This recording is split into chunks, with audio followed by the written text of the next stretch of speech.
I'm really excited today because I get to show you the fabric that I'm using to make my cocktail dress, but also the dress that I'm wearing. If you take a peek, let me just turn the camera a little bit.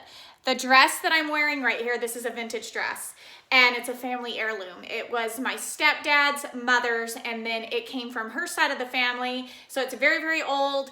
And the details on this dress, if you'll look, there's hand beading and the buttons are covered in fabric. And if you take a closer look, you can see all the hand pleats around the waistline. And so anyway, I feel really fortunate that not only was this dress given to me, but that I can actually fit into it, because those ladies had really tiny waists, and this is the first week that I've been able to squeeze into it. And so I just had to wear the dress. But anyway, I just got back from church, and because I'm dressed up in this dress, and because I now have my fabric also picked out for my cocktail dress that I'm making, I think it's divine that I get to share with you a little bit wearing this dress. So anyway, these are the fabrics that I have. Let me remove my beading. But these are the fabrics that I have picked out for my dress that I'm making. And so I want to show you, this is actually, my dress is going to have 2 layers, okay? So I just have a solid black stretch fabric that is going to go underneath, and I am going to make this dress with stretch in it. And so I'm going to try and figure out how to do that as I go along.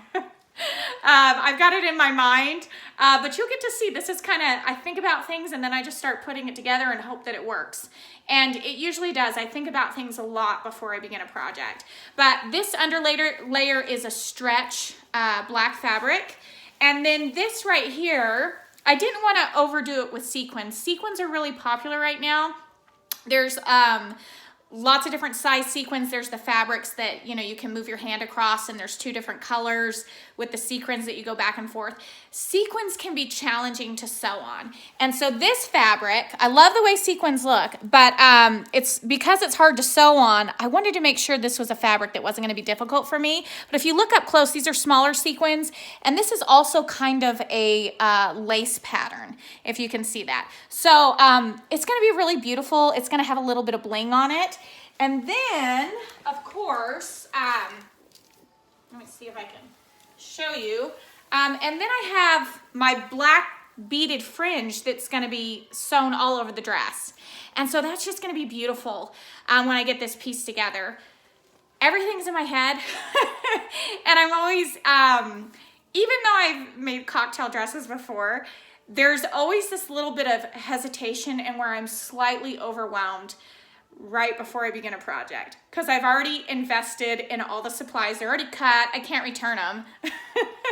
And I'm getting ready to do a project, and I'm hoping it turns out.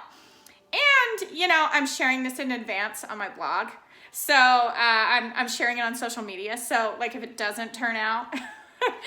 But most of my stuff, I'm able to work with it. Even when I make mistakes, I always try to fix things. And I'm hoping that I don't have to fix too much on this. But anyway, I'm excited to start this. I've always wanted a dress that had dangling beaded fringe on it. And dresses like this are really expensive if you were to go buy one in a store. In fact, a lot of these beaded gowns with this kind of a fringe would be handmade or couture type gowns. And I'm going to make it myself. And this, what I've invested in supplies is not cheap, but I'm spending a little bit extra in supplies because I'm going to put some extra effort into this dress. And it's going to be that little black dress. Everybody should own a little black dress that they can take out, that's timeless, that they've always wanted.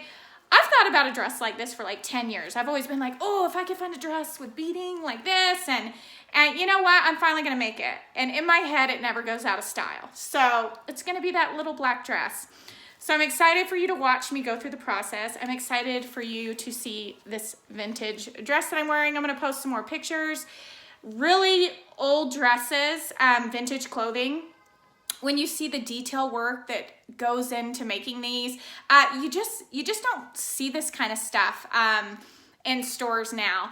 You don't see clothing with this many pleats. I mean, you can find it, but it's going to be really expensive. You'll see it in higher end stores. But a lot of clothing back in the day, you know, people still made their clothing in the 50s and the 60s. They still made their clothing. My mom tells me stories of her mother making a lot of her clothing and her mother making a lot of the clothing for their siblings.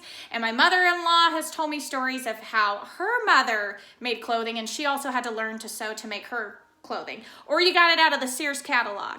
And so the whole art of clothing design, I mean, you can really buy anything off the rack, but then to get the detail work really comes in when you can learn to make clothing yourself. And that allows you to afford clothing that maybe now you'd only get at a ritzy department store or at a really expensive clothing store or something that has a designer label on it. These are things that when you learn how to make the clothing, you can just make it yourself. You can just make it yourself. We're really blessed nowadays to have access to supplies everywhere.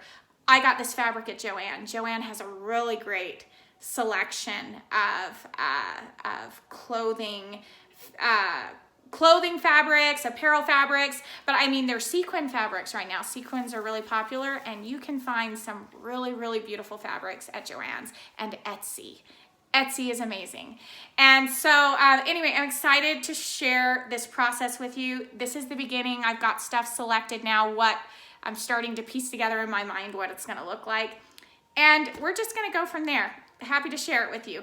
Subscribe to my blog. If you're not subscribed to my blog, I send out newsletters, keep you posted on what's going on, or follow me on Instagram or Facebook, and also follow me on Pinterest. Whenever I'm pinning weird things, I'm pinning really weird things because I'm thinking I might make something or come up with something or create something.